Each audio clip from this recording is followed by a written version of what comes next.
A pilot will always have a pre-flight checklist. Do we as drivers have a pre-drive checklist, a series of things that we check before we drive the car? And there's also some things that we should check at regular intervals, daily, weekly, monthly, every 6 months or so.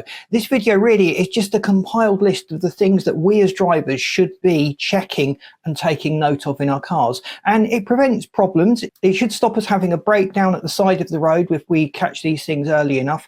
And often it leads to a longer life for our car and makes the engine and the car last much longer because we've addressed the problems early on.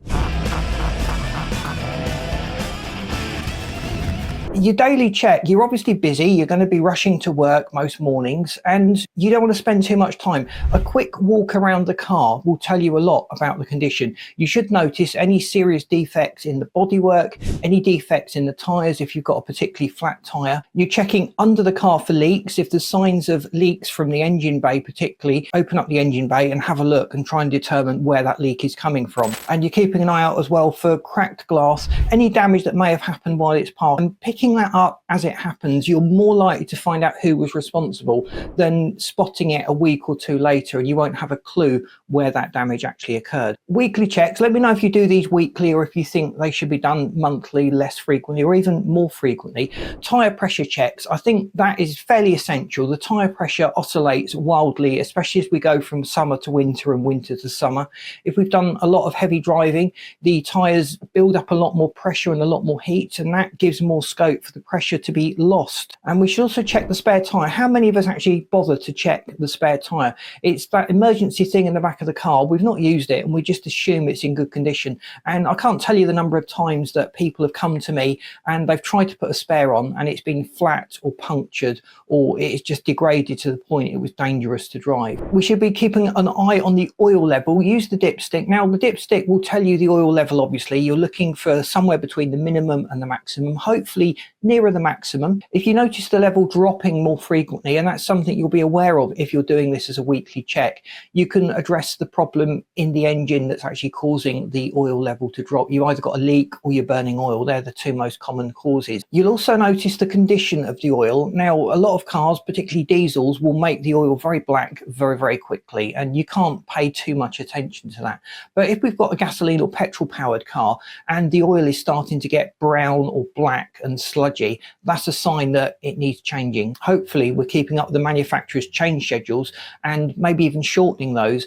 But if we notice the oil is looking visibly degraded, then it probably is time to get an oil change done. While we've got the engine bay open, we should check all the other levels in there. We're checking the brake fluid level, the coolant level, and the windscreen washer bottle. We don't really want to run out in winter. It's often the point that you start to run out. Some cars give you an indicator and you've got quite a bit of reserve after the indicator flashes up on the dashboard. But just keep an eye on the levels. Again, drops in levels should be investigated. Monthly checks. Now I'm going to mention brake fluid again. It's not as essential to check that weekly. If you've got the engine bay open, it only takes 2 seconds to have a look anyway, so why not do it weekly? But doing it monthly, the brake system is a sealed reservoir, so there's less scope for anything to go wrong and for the levels to be substantially dropping. As the pads wear, you will notice the levels dropping, and the brake fluid needs to be changed every 2 years. Just make sure that we keep on top of that essential change. Give the tyres a thorough inspection. We're checking for cracks, splits, bulges, any damage to the sidewall, any deep cuts. If the cords are exposed in any points in the tyre, that is a sign that the tyre really should be replaced. If we notice there's a puncture, we may have the option of doing a repair on it, but that can save problems of driving around for long periods of time with too low a pressure due to the fact there is a bit of an air leak coming from the tyre due to a puncture. We're checking the tread depth as well. We ideally want that to be at least 3 millimeters. Any less than that and you start to really degrade the wet performance, the winter performance. So I'd recommend keeping on top of the tyre tread, and if it starts to drop, replace the tyres, get a new set. It's your safety, it's the car's handling. The biggest thing that affects the way the car performs is the tyres and the amount of grip that we've had Why compromise that by running right down to the legal minimum? And in this country, it's 1.6 millimeters. Let me know what it is in your area. Once a month, we also want to check the battery levels. Just get a multimeter. A healthy battery should read about 12.6 volts or above. That would show the battery is fully charged. At 12.4%, you're looking at about 70% charge. At 12 volts, it's only about 20% charged. There's probably a problem with the battery unless you can explain the fact the battery is drained. You've been using all of the electrical items in the car without running the engine, for example. If it's lower than that, 11.8 volts, say, you've probably got a faulty or damaged battery. If the voltage is starting to drop, get it on charge. You don't want the battery to let you down, and keeping it topped up prolongs the life of the battery. If you let the battery drain right down and then it gets charged up, or you're always running in that bottom area of charge in the battery, it's working a lot harder and it is going to let you down much sooner. When the engine is actually running, the voltage will increase to about 13.8 to 14.4 volts. That would show that your charge system is healthy and working well. Check all of the lights and indicators are working. You generally need to have someone walk around the car while you just go through them. So cycle through all the lights, include the fog lights, the indicators, the hazard lights. Just make sure that all the systems in the car related to the lights are working okay. And some drivers monthly do a scan on the OBD2 port for error codes. Now, I think that's probably a little excessive. If you notice a warning light on the dashboard, if the car is misbehaving, I would jump straight in and download the error code. Some people, though, as I say, prefer to do that monthly, and it will tell you a lot about the condition of the car. If you notice an error popping up, reset it and see if that error pops up again. Sometimes it's just a freak situation that caused that error.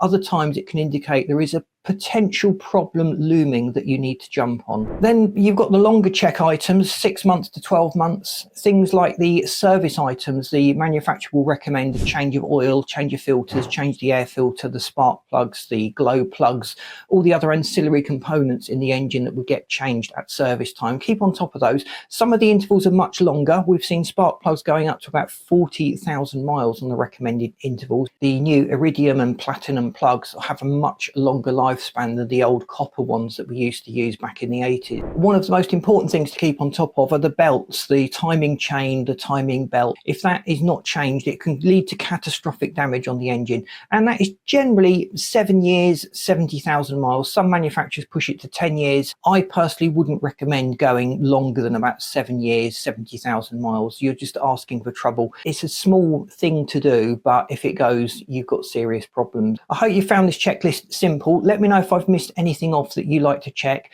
or if you disagree with any of the intervals that I've recommended. Again, let me know in the comments. I love reading your comments. We're all here to share our experience as a community.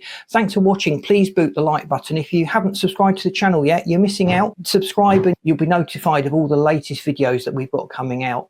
And speaking of latest videos, I've lined up this video and this playlist that you should find really interesting. Thanks for watching. See you in these next videos.